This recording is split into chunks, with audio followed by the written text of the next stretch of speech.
Hello மக்களே, hi. நான் உங்கள் சுபநேஷன், இது உங்கள் சுபன் விளாக்ஸ். நீங்கள் எல்லோரும் நல்லா இருக்கீங்கன்னு நினைக்கிறேன். நானும் நல்லா இருக்கேன். இன்றைக்கி நம்ம பார்க்க போகிற வண்டி எது அப்படின்னு வந்து பார்த்திங்கன்னா, தமிழ்நாட்டில் இல்லை, டோட்டல் இந்தியாவிலே வந்து பார்த்திங்கன்னா 90s கிட்ஸ் அப்படின்னு சொன்னாலே 2-3 வண்டிகள் தான் வந்து பார்த்திங்கன்னா அவங்களோட ஒரு ட்ரீம் பைக்காக இருந்திருக்கும் சின்ன வயசுலேருந்து இப்போ வரைக்குமே. ஸோ இனிஷியல் ஸ்டேஜஸில் அவங்களோட 4 வயசுலேருந்து 5 வயசு வரைக்கும் இந்த வண்டி அப்போ தான் உள்ளே வருது. இந்த வண்டி உள்ளே வரும்போதே வந்து பார்த்திங்கன்னா இதுக்கு பயங்கரமான ஒரு வரவேற்பு கிடைச்சிது. காரணம் என்னென்னா, ரூரல் சைடுக்காகவே ஒரு லோட் பேரிங் கெப்பாசிட்டிக்காகவே செய்யப்பட்ட வண்டி தான் எக்ஸல் ஹெவி டியூட்டி. ஆரம்ப காலகட்டங்களில் டிவிஎஸ் 50 இருந்த வண்டியை டிவிஎஸ் எக்ஸல் சூப்பராக மாற்றுறாங்க டிவிஎஸ். ஸோ அதுக்கப்புறம் வந்து பார்த்தீங்கன்னா இது டிவிஎஸ் எக்ஸலை வந்து நம்ம இன்னும் லோட் பேரிங்காக கொண்டு வரோம்னு சொல்லி ஹெவி டியூட்டி கொண்டு வராங்க. அண்ட் அந்த வண்டி இன்னைக்கு வரைக்குமே வந்து பார்த்தீங்கன்னா நம்ம ஊரில் சேலுக்கு இருந்துட்டு தான் இருக்குது. அண்ட் இப்போவும் வந்து பார்த்தீங்கன்னா இந்த வண்டி ஒரு மைலேஜ் கிங் தான். என்னதான் இவங்க வந்து பார்த்தீங்கன்னா ஃபஸ்ட்டு 50 சிசியில் ஆரம்பித்து அப்புறம் 70 சிசிக்கு வந்து அப்புறம் இப்போ 98.7 சிசி ஹெவி டியூட்டி கொண்டு வந்திருக்காங்கனாலும் வண்டியோட மைலேஜை பொறுத்த வரைக்கும் 60+ தாங்க. இன்னொன்று சொல்ல போனால் அது நீங்கள் ப்ராப்பராக டிரைவ் பண்ணிங்கன்னா 80+ கிலோமீட்டர் மைலேஜ் தருதுன்னு சொல்கிறாங்க. ஸோ இந்த வண்டினை பற்றின சின்ன விஷயங்கள் சிலதை பார்க்கலாம். ஸோ இப்போது இந்த வண்டியோட இன்ஜினை பொறுத்த வரைக்கும் இந்த வண்டியோட 98.5 சிசி இன்ஜின் தான் கொடுத்துருக்காங்க. ஏர் கூல்டு இன்ஜின் தான். அதனால என்னென்னா, இந்த வண்டியோட டாப் ஸ்பீட்னு நம்ம யோசிக்கும் போது இந்த வண்டி வந்து பார்த்திங்கன்னா ஒரு 60லேருந்து 80 கிலோமீட்டர் வேகத்தில் தான் போக முடியும். ஸோ அதனால் இது ஹைவே ஃப்ரெண்ட்லி கிடையாது. ஆனால் இதில் இருக்கிற சிங்கிள் ஸ்பீட் கியர் பாக்ஸ் வந்து பார்த்திங்கன்னா உங்களுக்கு எவ்வளோ ஹெவியான நீங்கள் லோட் அதில் வச்சாலும், எனக்கு தெரிஞ்சு நாங்கள் 200 கிலோ வரைக்கும் என்னோடய பழைய வண்டியில் வச்சு இழுத்துருக்கோம். அது ஒரு நல்ல ஞாபகம்.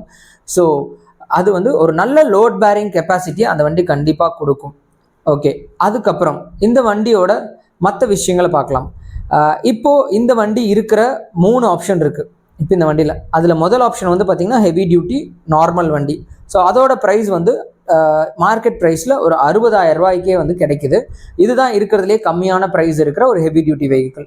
அடுத்து 2வது ஆப்ஷன் போயிட்டோம்னா அது iConnectனு சொல்கிறாங்க, சாரி iTouch. இந்த iTouchல வந்து பார்த்திங்கன்னா உங்களுக்கு செல்ஃப் ஸ்டார்ட் மோட்டர் கொடுத்துட்டாங்க. ஸோ முன்னாடியெல்லாம் வந்து நம்ம கிக் ஸ்டார்ட் அடித்து ஸ்டார்ட் பண்ணிகிட்டு இருப்போம்.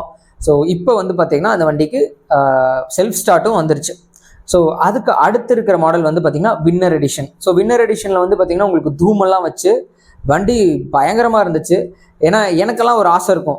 அந்த காலத்தில் வந்து பார்த்திங்கன்னா எங்கள் அப்பா வந்து ஒரு நார்மல் எக்ஸல் வச்சுருந்தாரு. அடுத்து வந்து இன்னொருத்தவங்க வந்து பார்த்திங்கன்னா இந்த ஹெவி டியூட்டி ப்ளஸ் அந்த வின்னர் எடிஷன் மாதிரி இருக்கிற ஃப்ரண்ட் தூமெல்லாம் வச்சுருந்தாங்க. பார்க்குறக்கே அப்போவே வந்து பார்த்திங்கன்னா வண்டி சூப்பராக இருக்கும், கெப்பாசிட்டி பயங்கரமாக இருக்கும். அண்டு இந்த வண்டியை பொறுத்த வரைக்கும் உங்களுக்கு வந்து பார்த்திங்கன்னா ஒரு எக்கனாமிக் ஃப்ரெண்ட்லினே சொல்லலாம். ஏன்னா மெயின்டெனன்ஸுங்கிறது வந்து பார்த்திங்கன்னா இதுக்கு பெருசாக காஸ்ட் கிடையாது. மெயின்டெனன்ஸ் ஃப்ரெண்ட்லியான ஒரு வண்டி. இதோட ப்ரைஸிங் வேரியன்ஸ் வந்து நான் இப்போ தான் சொன்னேன். உங்களுக்கு வந்து ஒரு 60,000லேருந்து 80,000க்கே முடிஞ்சிடும். அண்ட் இது வந்து பார்த்திங்கன்னா இதோட ஷாக் அப்சார்பர் வந்து இவங்க, அதாவது கம்பெனி சொல்கிறது 130 கிலோ தான் தாங்கும். ஆனால் நாங்களே 200 கிலோ வச்சு பார்த்துட்டோம். வண்டி இழுக்குது. ஆனால் என்னென்னா கொஞ்சம் ஸ்லோவாக ஸ்டார்ட் ஆகும். பட் பிக்கப் ஆகிக்கும் வண்டி. அண்ட் இது எங்கே வேணால் ரஃப்பாக போட்டு எப்படி வேணால் இது பண்ணலாம். இந்த வண்டி கண்டிப்பாக தாங்கும். அண்ட் இதோட மெயின்டெனன்ஸ் காஸ்ட்டும் கம்மி, நான் சொன்ன மாதிரி. ஓகே, இதோட ப்ரோஸ் அண்ட் கான்ஸ் பார்த்துடலாம். இது வந்து பார்த்திங்கன்னா ஒரு சூப்பரான மைலேஜ் தரக்கூடிய வண்டி. அண்டு ரொம்ப சிம்பிளாக ட்ரைவ் பண்ணிக்கலாம். ஏன்னா உங்களுக்கு வந்து வெயிட்லெஸ் வண்டி. அந்த ட்ரைவ் பண்ண ஸ்டார்ட் பண்ண புதுசில் எங்களுக்கெல்லாம் வந்து இந்த வெயிட்லெஸ் வண்டிங்கும் போது ரொம்ப ஈஸியாக இருந்துச்சு பழகிறதுக்கு. ஸோ பழகிறவங்களுக்கு இந்த வண்டி ரொம்பவே சூப்பரான வண்டி தான். அண்ட் ரொம்ப அஃபோர்டபுளான வண்டி கூட. அதுக்கப்புறம் இதோட strong load bearing capacity. So இப்போ லோடை நல்லா தாங்குது அப்படின்னாலே ரூரல் சைடில் இதுதான் கிங்கு. ஏன்னா உங்களுக்கு வந்து மற்ற வண்டிகளை விட ஒரு பால்காரங்களாகட்டும், சந்தைக்கு கொண்டு போகிறவங்களாகட்டும், மளிகை கடைக்காரங்களாகட்டும் அதிகமாக வாங்கின வண்டியும் இதுதான். இப்போ வரைக்கும் இந்த வண்டிக்கான டிமாண்ட் இருக்குது. இந்த மாதிரி லோட் பேரிங் கெப்பாசிட்டி இருக்க பிளேசஸில் இருக்குது. ஆனால் இந்த வண்டியில் சில பிரச்சனைகளும் இருக்குது. முக்கியமான சேஃப்டி கன்சர்ன்ஸ் பார்த்தோம்னா இதில் டிஸ்க் பிரேக் கிடையாது. ஸோ சடனாலாம் வண்டி நம்ம நிறுத்த முடியாது. ஏன்னா இந்த வண்டியோட கெப்பாசிட்டி வந்து பார்த்திங்கன்னா ஒரு கம்மியான சிசி அப்படிங்கிறங்காட்டி டிஸ்க் பிரேக்கு போகணும்னு அவசியம் இல்லை. ஆனால் லோடு அதிகமாக இருக்கங்காட்டி வண்டி வந்து பார்த்திங்கன்னா நிறுத்துறதுக்கு ட்ரம் பிரேக் தான் ப்ராப்பராக இருக்குங்கிற மாதிரி அந்த பிரேக்ஸை அப்கிரேட் பண்ணாமே வச்சுருக்காங்க. தென் இதில் வந்து இந்த சீட்டுக்கு அடியில் இருக்கிற ஸ்டோரேஜ் கெப்பாசிட்டி கிடையாது. ஃபியூல் டேங்க் வந்து பார்த்திங்கன்னா 4.4 லிட்டர்ஸ் தான் போட முடியும். ஸோ ஏன்னா டேங்க் அது ஆல்ரெடி டேங்க் சைஸ் அவங்க மாற்றவே இல்லை. அண்ட் இது வந்து ஹைவே ஃப்ரெண்ட்லி கிடையாது. அதுக்கான காரணம் என்ன அப்படின்னு பார்த்தீங்கன்னா, நம்ம ஹைவேஸில் வந்து பார்த்திங்கன்னா மினிமமாகவே 80 போகணும்னு நினைப்போம். ஆனால் இப்போ ஹைவேஸில் இந்த வண்டி வந்து பார்த்திங்கன்னா டாப் ஸ்பீடே 80 தான் போகும். பயங்கரமான வைப்ரேஷன் இருக்கும்.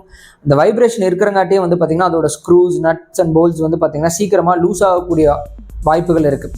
ஸோ அதையும் நம்ம பார்க்கணும். அண்ட் நீங்கள் இந்த வண்டியை வாங்கணும்னு நினைக்கிறீங்கன்னா, உங்களுக்கு ஒரு லோ காஸ்ட்டில் ஒரு வர்த்தியான ஒரு வண்டி வேணும் அப்படின்னா தாராளமாக இந்த வண்டிக்கு போகலாங்க. ஏன்னா கிட்டத்தட்ட ஒரு 20-25 வருஷம் இந்த வண்டி உங்களுக்காக உழைக்கும். இந்த வண்டிக்கு வந்து பார்த்திங்கன்னா நீங்கள் கம்மியான ஃபியூல் ஊற்றினா போதும். நீங்கள் இந்த வண்டியை எந்த டெரெயின்லையும் யூஸ் பண்ணலாம், எப்படி வேணாலும் யூஸ் பண்ணலாம். மறுபடியும் எடுத்து உயிர் கொடுத்து யூஸ் பண்ணலாம் அந்த வண்டியை. அந்த அளவுக்கு ஒரு பர்ஃபெக்டான இந்தியன் வெஹிக்கிள் இது தாங்க.